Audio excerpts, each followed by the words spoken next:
ஆக்கப்பூர்வமான நிகழ்வுகளை அலசி ஆராய் ஒரு களம். RDX திங்கள் முதல் சனிக்கிழமை வரை இரவு 7 மணிக்கு. பெண்ணிடம் 5 பவுன் தங்க நகையை களவாடிய திருப்பத்தூர் மாவட்டம் நரியம்பட்டு ஊராட்சி தலைவி தனது திருட்டு தொழிலுக்காக ஒரு டீமை உருவாக்கி கொண்டு செயல்பட்டது போலீசார் விசாரணையில் அம்பலமானது. சரித்திர பதிவேடு குற்றவாளியாக இருந்த ஊராட்சி மன்ற தலைவி மக்களுக்காக உழைக்கும் பணியை விட்டுவிட்டு திருட்டு தொழிலை ஒன்றையே முழு மூச்சாக செய்து வந்ததாக குற்றச்சாட்டு எழுந்திருக்கிறது.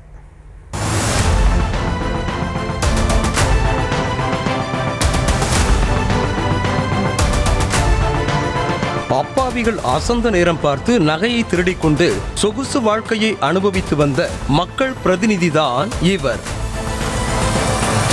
சென்னை நெற்குன்றத்தைச் சேர்ந்த வரலட்சுமி என்பவர் கடந்த மாதம் 14ஆம் தேதி காஞ்சியில் நடைபெற்ற திருமண நிகழ்ச்சியில் கலந்து கொண்டு மீண்டும் சென்னைக்கு பேருந்தில் திரும்பியிருக்கிறார்.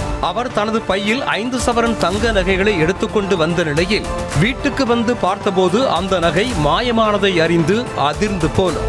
இதனையடுத்து காஞ்சிபுரம் காவல் நிலையத்தில் வரலட்சுமி தனது கணவரோடு சென்று புகார் அளிக்கவே பேருந்தின் CCTV காட்சிகளை கைப்பற்றி போலீசார் விசாரணையை தொடங்கினர்.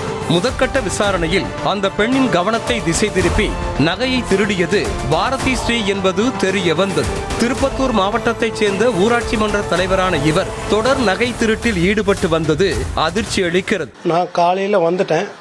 அவங்க ஈவினிங் ஒரு 3 மணிக்கு அவங்க கிளம்பி வந்திருக்கிறாங்க. வந்த உடனே பஸ்ஸு ரெஸ் ஆயிருந்துன்னு சொல்லிட்டு குழந்தை கீழே வச்சுட்டு அவங்க பேக் எடுத்துகிட்டு மேலே கண்டர் சீட்டாண்ட வச்சாங்க. அந்த கண்டர் சீட்டாண்ட வச்ச உடனே இந்த லேடி உள்ளே உட்காந்துட்டு அந்த கண்டர் சீட்டாண்டத்துக்கு 3வது சீட்டுக்கு எடுத்துகிட்டு வந்து வச்சுட்டு காலுங்க வச்சுட்டு இவங்க குழந்தை தூக்கிட்டு ஏறுறதுக்குள்ளே அவங்க உள்ளே இருக்கிற மணி பாஸ் எடுத்துட்டு ஜிப்பை போட்டு பேக்கை க்ளோஸ் பண்ணிட்டாங்க. க்ளோஸ் பண்ணிட்டு எங்கள் பேக் ஆனால் இந்த காலுங்க இருக்குன்னு சொல்லியிருக்காங்க. சொன்ன உடனே இவங்களும் வாங்கி வச்சுட்டு என்ன பண்ணிட்டாங்க, அப்படியே சரி நம்ம ஏன் பார்க்கணுன்ட்டு இவங்களுக்கு அந்த நினப்பு இல்லை. அப்படியே வந்து வீட்டுக்கு வந்தாங்க. வீட்டுக்கு வந்து 7 மணி இருக்கும். வந்து பார்க்குறாங்க, நகையை காணோம். வாரந்தோறும் சென்னை வருவதையே வழக்கமாக கொண்டிருக்கும் பாரதி ஸ்ரீயை சேத்துப்பட்டில் உள்ள மருத்துவமனையில் வைத்து போலீசார் சுத்து போட்டு பிடித்தனர். கிராமப்புற நிர்வாகத்தில் முக்கிய பதவியை வகித்து வரும் இவர் சரித்திர பதிவேடு குற்றவாளியாக இருந்து வந்ததாக கூறப்படுகிறது. வேலூர், ஆம்பூர், திருப்பத்தூர், சேலம் உள்ளிட்ட பல்வேறு காவல் நிலையங்களில் பாரதி ஸ்ரீ மீது கொலை, மிரட்டல், திருட்டு உள்ளிட்ட வழக்குகள் நிலுவையில் இருப்பதாக தகவல் வெளியாகியிருக்கும் நிலையில் அவர் லேடி தாதாவாக வலம் வந்ததாக சொல்லப்படுகிறது. அசந்த நேரம் பார்த்து அப்பாவிகளின் நகைகளை திருடி சொகுசு வாழ்க்கையை அனுபவித்து வந்த பாரதி ஸ்ரீ அப்பகுதியில் உள்ள இளைஞர்கள், சிறுவர்களை கையில் வைத்துக் கொண்டு திருடுவதற்காக ஒரு டீமை செட் செய்து தனி ராஜ்யத்தையே உருவாக்கி வைத்திருப்பதாக கூறப்படுகிறது. எப்போதும் பெரும் பட்டாளத்துடனேயே பாரதி ஸ்ரீ காரில் வலம் வரும் நிலையில் அவருடன் இருப்பவர்களுக்கு கிள்ளி கொடுத்துவிட்டு தான் மட்டும் ஆடம்பரமாக வாழ்ந்து வருவதாக சொல்லப்படுகிறது. இவரது கணவர் நகராட்சி மன்றத்தில் பில் கலெக்டராக இருந்து ஓய்வு பெற்றவர். இந்த நிலையில் மக்களின் பிரதிநிதியாக இருந்து கொண்டு நகை பணத்தை திருடி பகட்டு வாழ்வை நடத்தி வந்த ஊராட்சி மன்ற தலைவியின் இந்த படு கேவலமான செயல் அதிர்ச்சி அளிக்கிறது.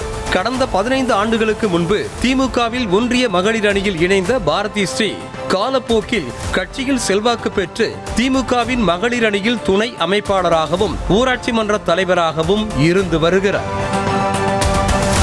கஷ்டப்பட்டு சீட்டு போட்டு வாங்கிய நகையை நொடி பொழுதில் திருடியதால் வேதனையில் இருந்ததாக பாதிக்கப்பட்ட வரலட்சுமி குமுறி இருக்கிறார். இந்த மாதிரி நம்ம கிட்ட இவ்வளவு நகை கொள்ளாச்சிட்டால இந்த பொம்பளைன்னு சொல்லிட்டு அந்த வேதனையிலே இருந்துட்டேன் சார்.